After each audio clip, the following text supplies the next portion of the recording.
Assalamualaikum warahmatullahi wabarakatuh. To my accounting information system lecturer, Dr. Rusman. I am Rustini binti Muhammad Tahir, matric number 272366. Okay, we are group from group 10, which is we'll present about case study 5, payroll system of baby care government Senjam Berhad. Okay, due my problem on recording, use PowerPoint, so I can do that. So I just separate it when I record this presentation. Thank you, Doctor. Okay, I will start my presentation with a table of entities and activities. Okay, start with employee from HR department, which is there we clock in and clock out their attendance, and then the clock from human resources, we collect and review the employee's time card and assign and get approval from supervisor, and then we give the record to the payroll clerk for payroll calculation process and file one copy of employee information and attendance.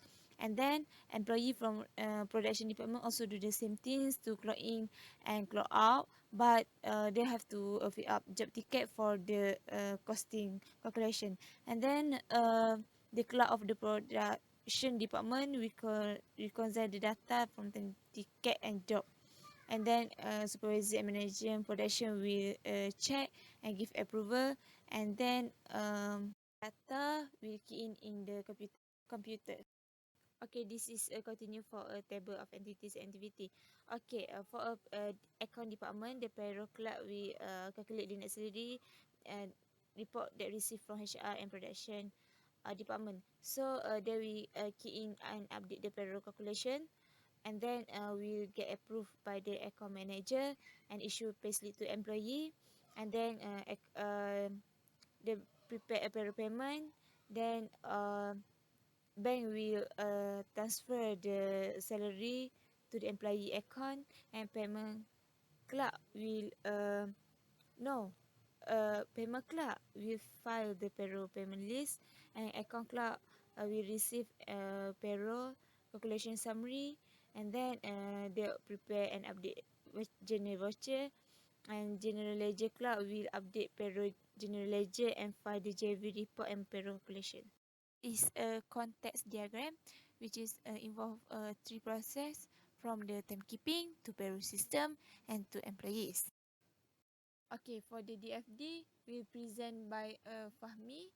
So I will continue my presentation with a flow chart. Okay, there is a seat division, which is a department, human resources department, production department, payroll, disbursement, account payable, and general ledger. So as well we know from the table entity, from at human resources, from the employee to the filing, and then they will go to the payroll department, payroll part, and also same for the production, from the time card and the job ticket to the file, and we go to the payroll part, and then after payroll we go to disbursement, which is after the payroll calculation summary approval, we go to the bank, and the bank will send the we transfer the money to the employee, and then the account payable, which is payroll calculation summary, and then general ledger lah, that will settled by general ledger clerk. Now we go to the question B, strength of internal control baby care government Berhad. Okay, first, separation of duty. Second, efficiency the machine time clock and time card. Third, accountability, authorization, and approval. That's all from me. Sorry for everything. Thank you, Doctor. I will present question A3, which is logical data flow diagram. So in this case, we have human resource department and production department. Both of these department are able to manage their employees, which is HR, manage their administration employees, and production manage their production employees. Both of these departments needs to key in all employees' data in attendance. So both of these department will get the update from their manager and proceed to the payroll. So for the payroll will be managed by clerk and checked by accounting manager. So accounting manager will be manage the payroll and sends to the general ledger. I will present question C, D, E. So for the first point, the witness BBK government is using the time card and job ticket which is no specific ID. The risk exposure is the warehouse may enter or expose to the theft. So for our suggestion in internal control procedure is the company must use the biometric time and attendance system.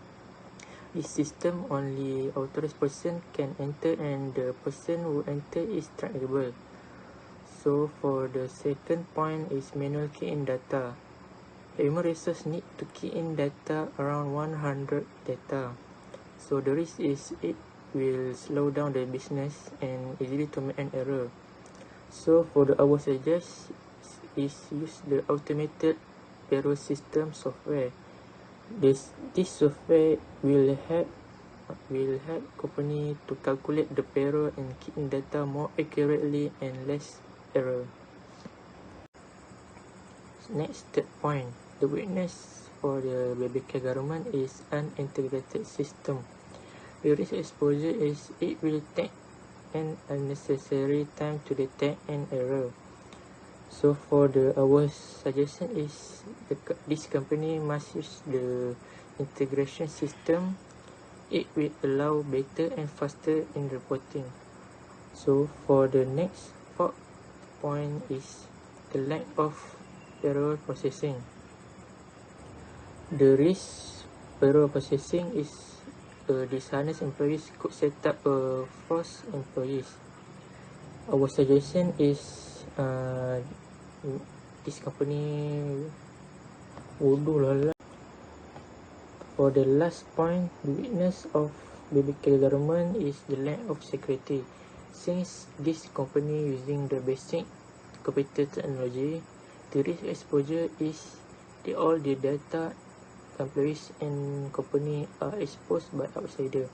So for our suggestion for the internal control procedure is establish electronic security. This security will set up a firewall to protect their company. Now I will continue for introduction part B. The devastating effects of coronavirus COVID-19 are currently addressed by all major industry sectors in the world. In 2020, the way companies and organizations operate following the dead virus has changed from manufacturing to marketing. Via our executive trend study, we have gained insight into how COVID-19 is viewed by the top 500 businesses and what executive leaders think the creeping virus will affect the business and change their strategies.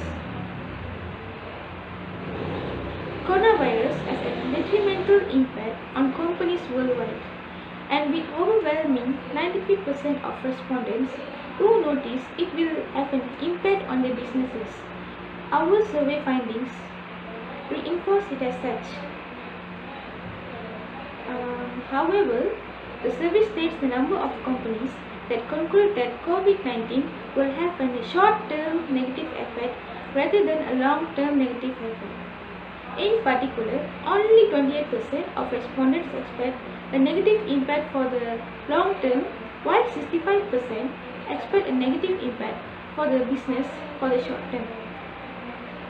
The negative effect can vary widely and depends on the company itself, but the revenues of the company will prove the negative effect will be more evident. It is not understood that the pandemic has had a significant impact on the way companies and organizations function in different industries.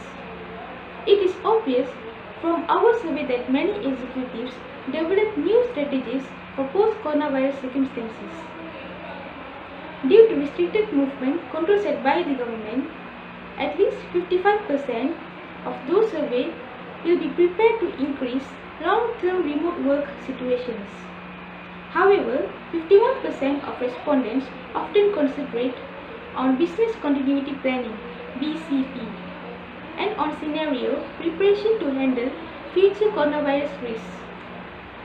Initiatives such as better work from home and efforts to reduce negative effects of global pandemics should be crucial to plan for post-coronavirus. The impact of this pandemic on business survival will force businesses to make digital transformation. According to Institute of Digital Transformation can be defined as the integration of digital technologies into a business, resulting in the reshaping of an organization that reorients it around the customer experience, business value and constant change. This definition means that the digital transformation is more than just a change in IT technology. Okay, my name is Teo Kok Seng, matrix number 269982. So I will be continue to present about how to transform a conventional business to digital business. There are 5 ways. Okay, the first one is leadership transformations. A successful digital transformation begins with leaders who drive employees towards the vision and mission of a company. Besides, leaders must be adaptive to the change needed for revenue and expenditure cycle of a business. Okay, the second one is focus on the customers. The company must switch its mindset from product focus to customer focus. A company should focus on make customers' life easier because, as we know, customer is the backbone of a business, and a business should also set the benchmark of digital business based on customers' needs and expectations. Okay, so the third one is to bring in new skills and talents to create continuous learning environment.